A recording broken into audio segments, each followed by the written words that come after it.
وأصحاب المسألة ما أصحاب المسألة والسابقون السابقون أولئك المقربون في جنات النعيم سلة من الأولين وقليل من الآخرين على سرر موضونة متكئين عليها متقابلين يطوف عليهم ولدان مخلدون بأكواب وأباريق وكأس من معين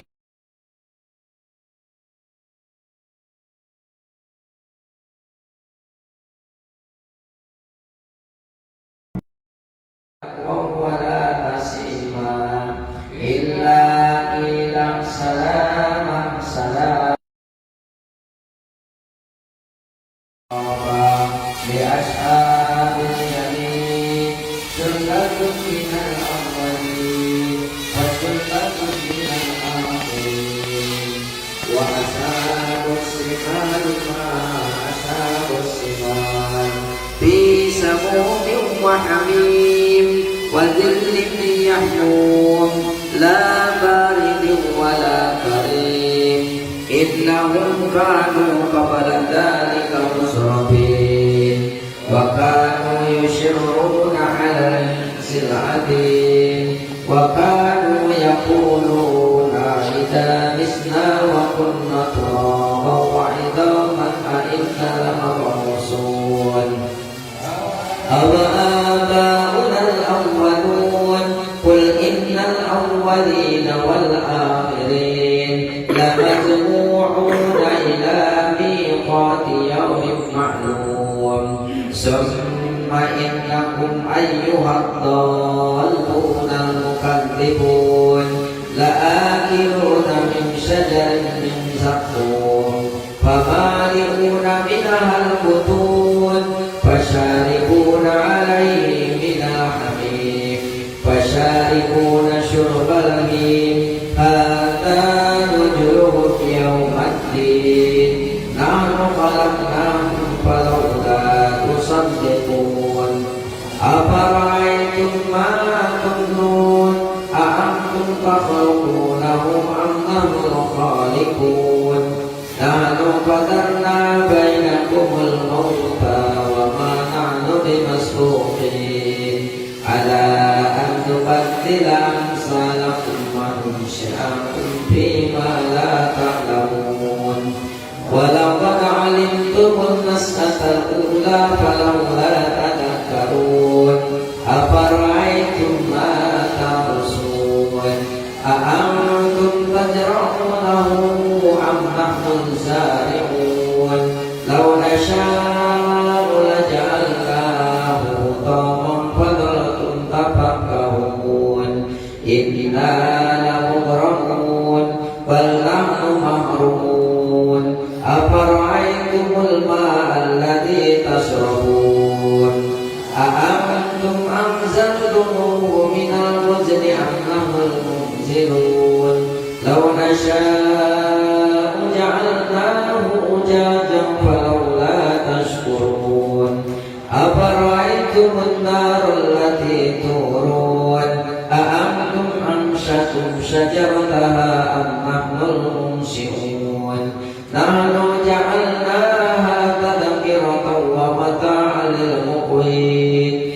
فسبح باسم ربك العظيم فلا أقسم بمواقع النجوم وإنه لقسم لو تعلمون عظيم إنه لقرآن كريم في كتاب مكنون لا يمسه إلا المطهرون تنزيل من رب العالمين أفبهذا الحديث أنتم مدهنون وتجعلون رزقكم أنكم تكذبون فلولا إذا بلغت الحلقوم وأنتم حينئذ تنظرون ونحن أقرب إليه منكم ولكن لا تبصرون فلولا إن كنتم غير مدينين ترجعونها إن كنتم صادقين فأما إن كان من المقربين فروح وريحان وجنة نعيم وأما إن كان من أصحاب اليمين فسلام لك من أصحاب اليمين وأما إن كان من المكذبين الضالين فنزل من حميم وتسلية جحيم إن هذا لهو حق اليقين فسبح باسم ربك العظيم صدق الله العظيم إن الله وملائكته يصلون على النبي يا أيها الذين آمنوا صلوا عليه وسلموا تسليما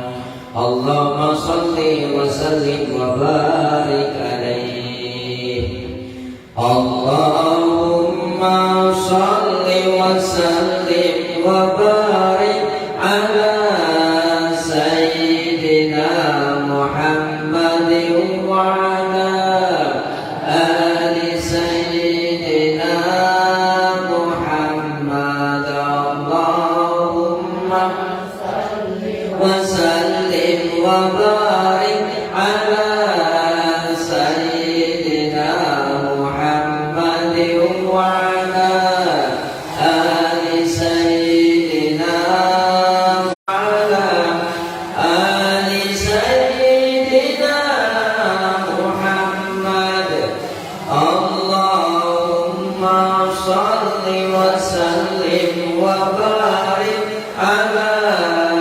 سيدنا محمد وعلى آل سيدنا محمد اللهم على سيدنا محمد وعلى آل سيدنا محمد اللهم صل وسلم وبارك على سيدنا محمد وعلى آل سيدنا محمد اللهم صل وسلم وبارك على سيدنا محمد وعلى آل سيدنا محمد اللهم صل وسلم وبارك على سيدنا محمد وعلى آل سيدنا محمد اللهم صل وسلم وبارك على سيدنا محمد وعلى آل سيدنا محمد اللهم صل وسلم وبارك على سيدنا محمد وعلى آل سيدنا محمد اللهم صل وسلم وبارك على سيدنا محمد وعلى آل سيدنا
وسلم وبارك على سيدنا محمد وعلى آل سيدنا محمد.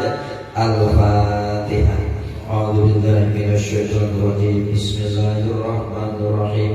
الحمد لله رب العالمين الرحمن الرحيم مالك يوم الدين إياك نعبد وإياك نستعين اهدنا الصراط المستقيم صراط الذين أنعمت عليهم غير المغضوب عليهم ولا الضالين.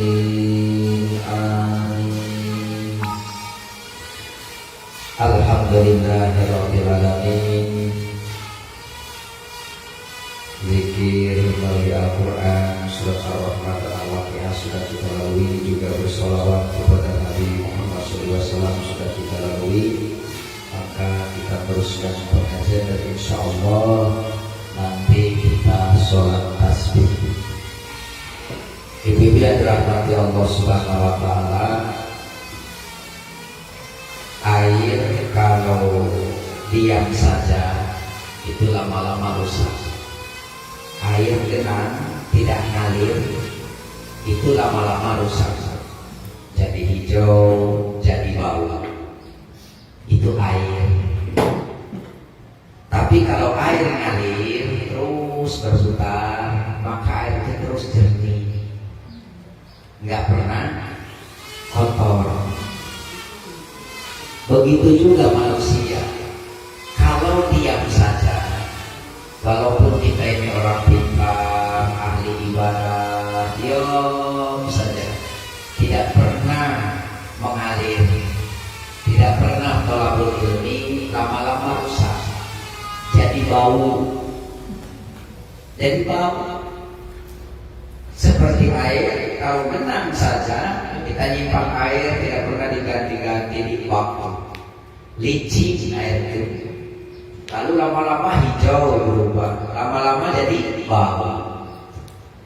Maka kita pun juga sama itu, ibadah terus, sholat, zikir, baca Quran di rumah, ya kan? Gak pernah thalabul ilmi, gak pernah datang ke majelis ilmu, diam saja, ibadah saja, nanti bau. Kenapa? Nanti akan bau, rasa bau ria, bau ujub, bau sombong gitu. Kenapa? Karena kita merasa paling hebat.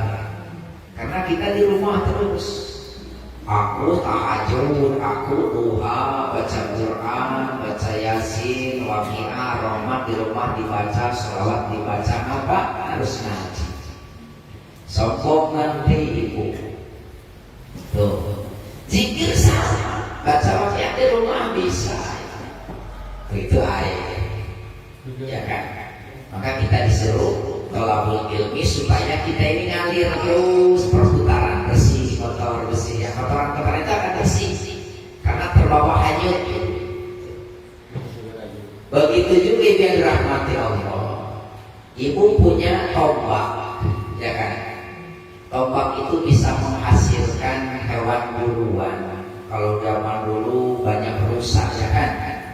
Ibu punya tombak, punya panah, punya senapan, tapi pelurunya nggak pernah lepas dari senapan itu. Busur panah tidak pernah dilepas, nggak akan menghasilkan buruan. Yang akhirnya tidak mendapatkan hasil apa-apa. Panah punya, tombak punya, tapi nggak pernah dilepas, maka tidak akan mendapatkan hewan buruan. Gitu. Emas nih Bu, emas itu kalau dia sesama emas, dia tidak bisa dibanggakan Ibu. Emas bercampur sama emas, ya dianggap kerikil sama emas itu. Tapi emas bisa keluar, bisa berharga karena kita ambil baru berharga. Kalau masih sesama emas nggak ada harganya. Makanya kita ini disuruh tolabul ilmi supaya kita ini kelihatan emasnya, berliannya. Jadi kita bisa berupa. Itu ibu yang dirahmati Allah. Itu kita pentingnya tolabul ilmi ini adalah untuk membersihkan diri kita supaya kita ini lebih bersih, lebih bersih, lebih bersih. Kenapa? Karena Allah Subhanahu wa taala ini tidak melihat kepada dohir. Contoh ibu kemarin kurban, ya, kurban. Kenapa Allah memberikan pengorbanan itu pakai hewan? Tidak jadi Ismail, ya. Kenapa Ismail tidak jadi disembelih, tapi malah hewan yang disembelih? Karena di manusia ini, hewan ini sifatnya akan terap di manusia, maka harus disembelih. Maka ketika kita kurban, tidak cukup cuma menyembelih kambing, tidak cukup menyembelih kerbau, tidak cukup menyembelih unta, tidak cukup itu. Cuma kita sudah kurban, tapi sifat hewannya masih ada di dalam diri kita. Berarti kita ini belum kurban. Karena apa? Sifat hewannya masih ada dalam diri kita. Apa sifat sapi itu? Sifat sapi apa itu? Cuman kata orang Sunda mahar dolin ibu, dahar modal lin. Itu orang Sunda. Apa?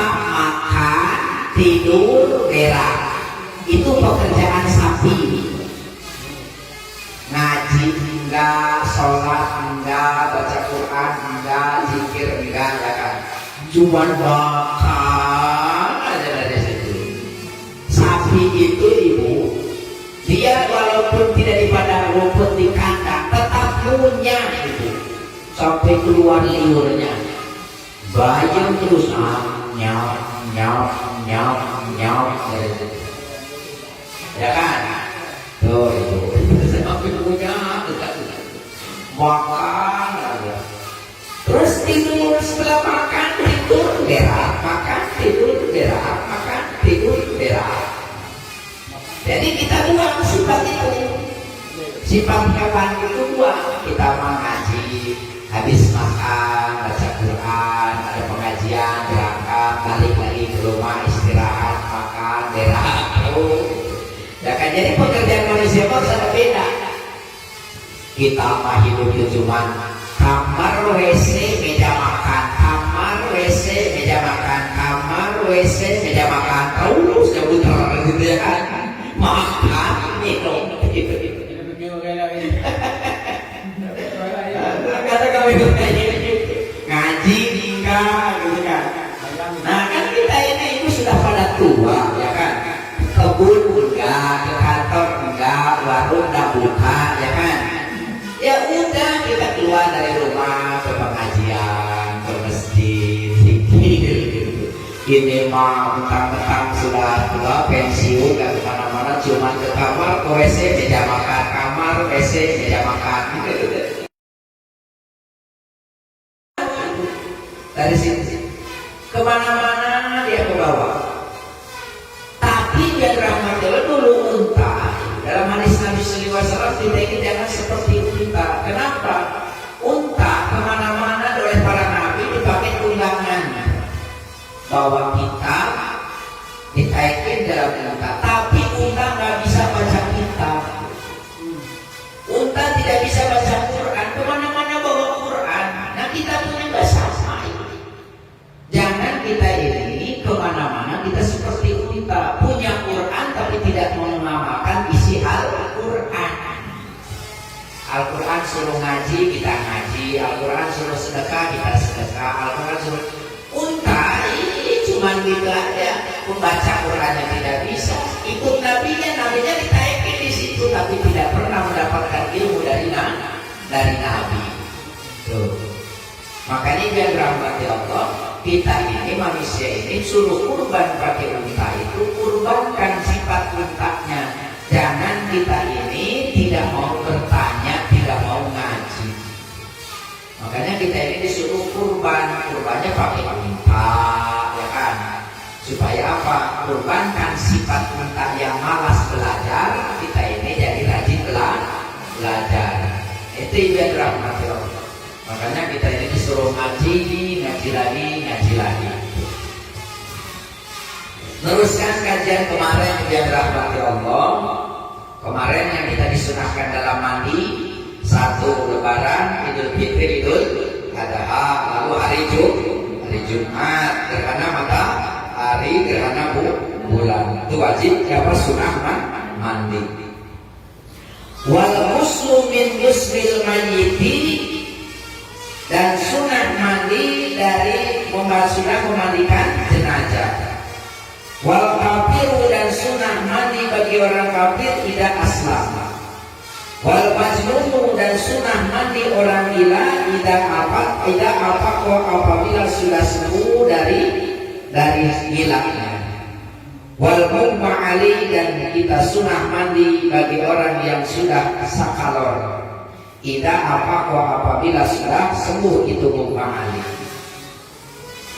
Yang disunahkan kita mandi apabila kita sudah memandikan jenazah. Nah, ibu sudah memandikan jenazah, ya kan? Jenazahnya sudah dimandikan, ibu juga sunah mandi di rumah, tapi jangan memandikan imam jenazah, air jenazah itu. Nanti ibu sibuk karena kata Ustaz suruh habis memandikan jenazah suruh mandi langsung mandi di situ mandi air jenazah. Bukan itu. Jadi kita sudah mandikan, pulang ke rumah mandi. Kalau di rumahnya orang meninggal tidak disiapin untuk kita mandinya. Kalau di tempat kita rumahnya jauh, kita ini ibaratnya ibu diundang suruh memandikan jenazah, tapi jenazah rumah kita jauh, ya udah di situ kita sudah bawa kain ganti, ya mandilah di situ, numpang mandi di kamar mandinya. Itu sunnah. Hal huwa, sehingga itu wajibun yaitu wajib, atau mustahabun atau disunahkan. Apakah sesudah memandikan jenazah ini mandinya sunnah atau wajib? Kaulani, itu ada 2 pendapat. Menurut al-qadimul qaul qadim anahu wajibun. Menurut qaul qadim, qaul zaman dulunya, kalau orang sudah memandikan jenazah itu sunnah apa wajib kita mandi. Jadi kalau Pak Pentin yang bisa memandikan jenazah itu kalau yang dulu, kalau lama, kalau qadim itu kita mandinya wajib. Tapi kalau yang baru, kalau jadi dia rahmatullah, kalau yang baru itu, kalau baru itu mustahabun disunahkan. Gak mandi juga gak dosa. Ibu gak mandi juga ya. Cuma nanti jenazahnya ngikutin sama ibu. Kenapa aku gak mandi? Enggak, ini waktu mandi aja. Enggak, belum pernah ada orang memandikan ikutin jenazah. Jadi ibu mandi aja dari situ. Kenapa? Karena ada sabda Nabi sallallahu alaihi wasallam, wal aslu fidzalika, dengan jadinya asal itu dimustahabkan, disunahkan. Allah sallallahu alaihi wasallam, karena ada hadis Nabi sallallahu alaihi wasallam, man, siapa orang gosala yang memandikan itu siman mayitan kepada mayit, yang kasih maka harus sunnah mandi situ siman. Waman, dan siapa orang amalah yang memikulnya, membawanya kepada itu si mayit, kalian tawaddo, harus wudu. Jadi orang yang memandikan disunahkan mandi, kalau yang memikul mas sunah wudu habis memikulnya. Walau berkata untuk pada itu hadis siapa At-Tirmidzi, Imam Tirmidzi. Wa hadisul hasan, dan ini hadis hasan. Lakin tetapinya kalau berkata siapa Imam Ahmad. Wa anahu, dan itu hadis mauqufun, itu hadis mauquf ala Abi Hurairah, dari Abu Hurairah radhiyallahu anhu. Walidalika, dengan sebab itu Mauquf lam yakul tidak disebut, tidak mengatakan Rasulullah SAW diwujubi di dalam wajibnya. Karena Abu Hurairah mengatakan bahwa ini hadis mauquf, maka Rasulullah SAW tidak menyebutkan wajib, berarti sunnah. Oh ibu ya. Jadi kalau ibu besok siapa tahu keluarga ada meninggal, ibu yang memandikannya, kan dulu sudah diajari cara memandikannya. Jangan nanti keluarga yang meninggal, anak, cucu, suami meninggal, saudara muhrim kita, jangan lagi nyuruh-nyuruh orang lain. Kita lah yang memandikannya. Makanya buku itu dibaca, diulang-ulang terus supaya nanti kita tinggal. Jangan jangan berpatokan kepada anak itu sudah ada petugasnya pegawai sarah. Pegawai sarah itu hanya sekadar membimbing apabila tidak ada yang mau. Tapi kok sudah dibayar, ya itu mah kewajiban perangkat desa memberikan honor kepada pegawai sarah itu. Oh iya, jadi kita kalau habis memandikan jenazah atau memikulnya, kita ini sunnah berwudu. Jadi kita ngantar jenazah ke sana, ke makam, maka cepat kita wudu. Makanya bagus di mana? Di kuburan itu bikin sumur, bikin tempat wudu. Makanya kalau di Sumi Abang ada pendopo tuh, Pak. Di Pelawan sekarang sudah ada pendopo. Di mana lagi yang sudah ada pendopo itu? Kenapa? Kalau lebaran itu kan kumpul bareng buat sesuatu Yasin, mau habis lebaran tanggal 2 kalau di Sumi Abang. Kalau di Pelawan hari pertama tuh, kalau ada orang meninggal semua. Jadi situ ada tempat dulu juga, bikin selang semuanya simpel, pasang ke situ pipa, jadi tempat wudhu. Jadi orang yang habis mikul itu wudhu di situ. Karena sudah mandikan, mandi di rumah. Kalau mandikan kan di rumah, tidak di kuburan. Lalu selanjutnya yang disunahkan kita mandi wa ghusl kafiri tidak aslam. Sunat mandi orang kafir apabila sudah Islam. Diriwayatkan Nabi alaihi salatu wasallam amar memerintahkan Qais bin Asim kepada sahabat Qais bin As. Wasumah bin Asalin, yaitu kepada Sumamah bin Asal. Ayat kasila lama aslama, yaitu suruh mandi ketika dia Islam. Walam yujib, dan tidak diwajibkan dan tidak mewajibkan Rasul kepada itu muslim di ana jamaatan, kalau sesungguhnya golongan aslamu yang Islam itu jamaah, falam yakmur, maka tidak diperintahkan kepada itu jamaah. Siapa Nabi sallallahu alaihi wasallam? Nabi sallallahu alaihi wasallam. Tapi tidak diwajibkan, cuma sunnah.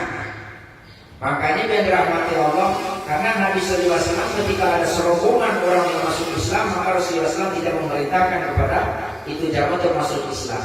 Li'anal Islam, karena sesungguhnya Islam taubatun, yaitu taubat min maksiatin, dari maksiat. Wali anal Islam, karena sesungguhnya Islam taubatun, yaitu taubat minal maksiatin, dari maksiat. Falam yajib, maka tidak wajib apa al-ghuslu, adus mandi minhu, dari itu si kafir, kasairil makasi, pada sebagian maksiat. Wahada, dan ini adus yang disunahkan bil kafiri, di orang kafir, tetap di orang kafir. Lam yajnub, bagi yang tidak punya junub fi kubrihi, di dalam kuburnya itu si kafir. Jadi kalau si kafir tidak pernah junub, maka tidak wajib mandi, cuma sunnah saja.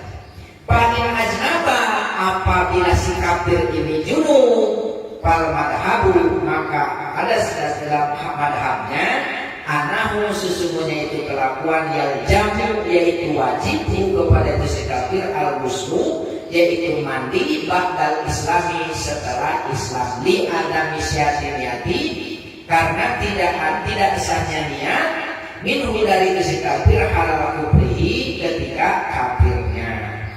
Jadi kalau dia punya junub wajib, karena niat mandi ketika masih kafir menghilangkan hadas kecil tidak sah. Apa hadas besar? Tidak sah. Kenapa? Karena niat di dalam orang kafir tidak sah.